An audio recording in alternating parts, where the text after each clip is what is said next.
Have you ever had any celebrities in your taxi? Yeah, loads. Have you? Yeah, loads. I But didn't expect that. half the time I can't like recognise them, or like I'm not good with celebrities. One of my best ones was when I first got out was Paul Gascoigne. Yeah. What flagged you down? He's like, well, I'm going to pay you now. I'm like, no, don't worry, sir. Like, I don't like make on that I recognise them. Yeah, I'm just like they're just everyone else in the back of my cab. Yeah. Well, don't worry, sir. He's like, oh, call me Gaza. I was like, okay. I was like, all right, Gaza. Like, so then I had to sort of like play into it a bit. You know, Yeah. I couldn't just pretend I didn't know who he was. Gaza, that's an unusual name. Who's this Gaza fellow?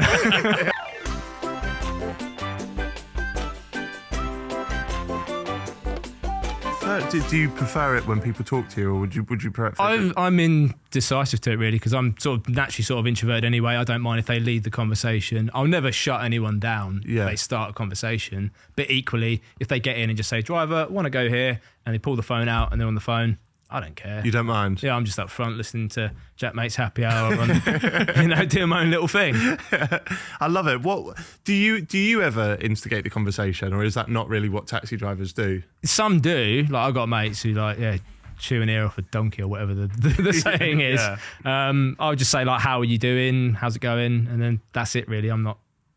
Do you play like music and podcasts and stuff whilst you're driving? Yeah. Do people ever comment on it? Or well, like I'll either have it like in a headphone, they're just listening away to it, or just if they're in the back and there's a bit of music on, it'll just be some sort of radio station that I know is going to be safe. And even then, it's like really sort of inaudible. It's not me like blaring it out. Like How often do you get people trying to take over the audio? Yeah, I think it comes from like the younger demographic who are used to the other mob. But there's no speakers in the back, so it just deafens me and they still can't hear it.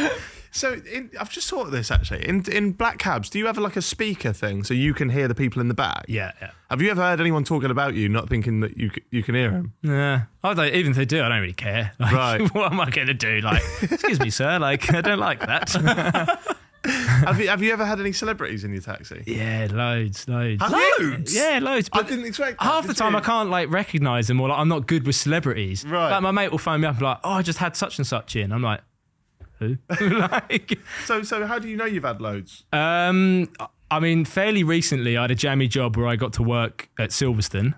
Okay. The F1. Nice. I had Lando Norris, Max Verstappen. Is this because the YouTube channel, they invite you down? No, so that came about through my union, who I'm a member of, and they've basically done it every year. They get like taxis as kind of like an exclusive passenger transport. Okay. And yeah, they've just kind of grown it every year. That's cool. Just important movements of people across the site, really. Yeah. But even then, like the whole celebrity thing's a bit weird because it's like, I never engage with them. Right. I know that they've got, I'm just a taxi driver at the end of the day. Yeah. What am I possibly going to say that's going to like elevate their game? Yeah, be like, all right, Max, like, I know you're great and everything, but I take the wider line on that one.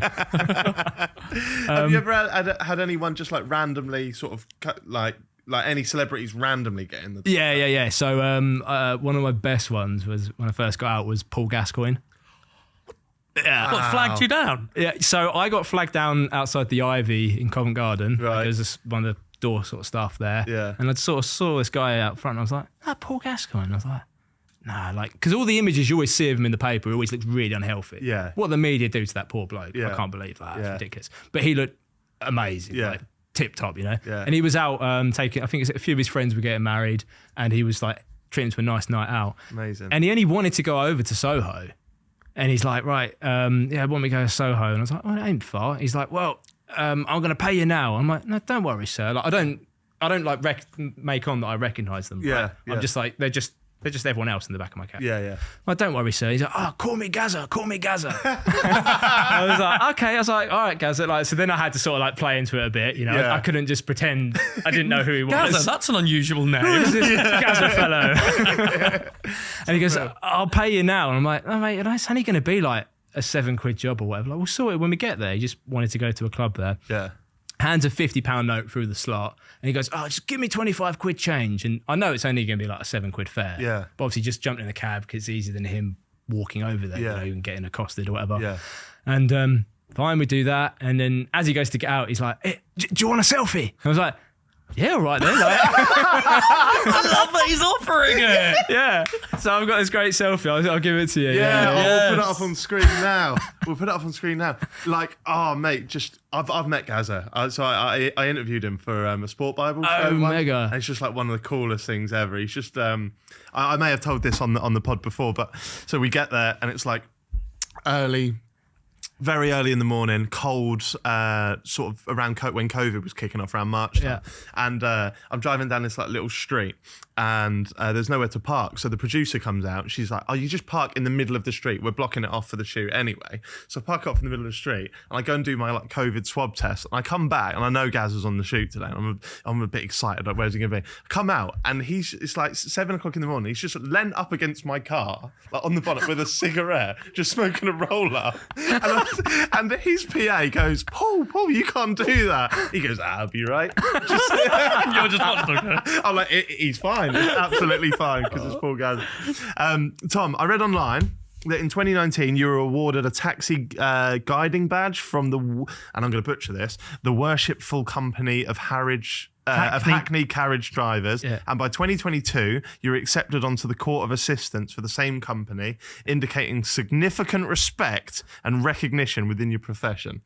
God, that sounds like an accolade. Wow. I didn't understand any of that. But it is, right? Is that an accolade? Yeah, so what that is, what you've alluded to specifically there, is that in the City of London, there's these things called worshipful companies. Okay. They date back, without getting too boring into it, they date back to like medieval times when the City of London, like where St Paul's Cathedral and where all the offices are, used to be like a medieval marketplace. And they were kind of like guilds. So you'd have like one for like the pewterers or for the bakers, all different kind of crafts and that. And it was a way of controlling trade in the medieval marketplace back in the 1400s, 1500s. Right. We had one like it back in the 1600s, but this was during the time of Oliver Cromwell. And if anyone knows their history, when Oliver Cromwell decided to behead Charles I, we kind of lost that status because Oliver Cromwell was kind of like pro taxis. Right. He was the first guy who was like, "We're going to license these and cap their numbers," like in the 1600s. Anyway, so it's fast forward, they reformed that in the later half of like the 90s, and it got worshipful status in the mid, like I guess like 2010s possibly, or like 2005s, where basically you have to get like a royal seal of approval. So it was then Prince Charles who then said, "Right, you can become like a livery company." So a lot of it's all tradition, yeah. But they also do things like the guiding badge that I said about. I've joined the court assistance, so I get to sit on there and hopefully have a bit of a sway on how we do taxis and stuff in London. That's unreal. And the other thing they do, the big part of it is charity. So one thing I really want to shout out, which I get to do in a couple of weeks' time, is I'm part of 100 cab drivers who get to go to Disneyland Paris with terminally ill kids, like really sick kids. Oh. They've done that every year since Disneyland's been a thing. It's called the Children's Magical Taxi Tour. Oh. And that's kind of all through that initiative as well. Oh, that's amazing.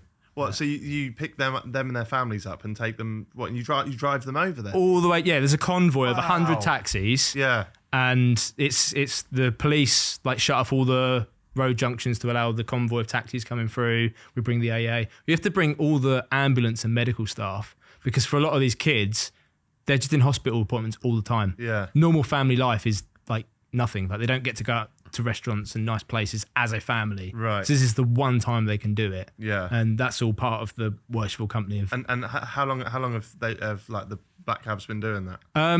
I think it's going to be about the 30th time. I think. Yeah. Wow. Yeah. So this will be my third year of doing it, and it's like mega. That's incredible. Yeah. What do you do? You do the journey. Then do you go into Disneyland as well? Go on the right. Basically, we like get to like mainly chaperone like the families because like depending on the family circumstances, they might not have. There might be 2 or 3 kids with them. Maybe dad can't make it. So you kind of get assigned a family that you drive, but then you also stay with them around. Yeah, I get to like take their bags, just make their weekend as smooth and enjoyable as possible. You know, telling them where to go for the dinners and stuff like that, and they just get to enjoy it. And it's knackering, but it's the best thing. Yeah. Yeah. Oh, that's incredible. That's incredible. Is there anything we can do to help support that? Is there a landing page or anything? Yeah, just put the link up for it. They have like a Just Giving for it every year. Oh, do they? And yeah. We'll 100% put that in the descriptions. Yeah. I'm sure our listeners will go and. But there's loads of other taxis. That's just like one of the biggest ones. Yeah. So obviously they get like a lot of kind of highlighting features. There's loads for like military veterans with taxis. Oh, okay. So they sometimes cover it on the news, but in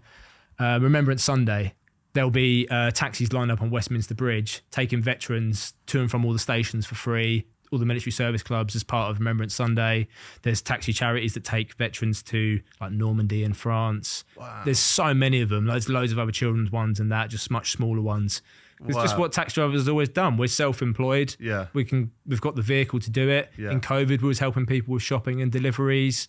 Like, you know, I can technically, there's nothing saying I have to even charge anyone for rides. Like I give away free rides, you know, here and there, like because someone will say something, I'm like, how can I charge you for that? Right. You know, that's That's the best thing. That's superb. Now, here's a big question for you, mate. London black cabs, are they more famous than the New York yellow cabs? Yeah, they've got to be. Come on. But I don't know it. Like, I'm obviously slightly biased. Yeah. But the one thing I always get from American passengers, I've never been to New York, so I don't fully know the ins and outs of it, is that the New York cabs don't have a clue where they're going. Which I find baffling because it's a grid system. It's numbers. Yeah. And they say, they just don't have a clue, really. Yeah. So for some people, it's the most refreshing thing to just jump in a black cab, driver, bang, bang, bang, bang, cool. Right, and they're just on the phone and away. Yeah. And even the trust that we're enlisted with because of the knowledge. Like, I have parents who put, like, 10-year-old kids in the cab and just go, right, take them off to school. Or wherever they go. Yeah, Right. across, like, London, a major capital city. Yeah. We're entrusted with. I get.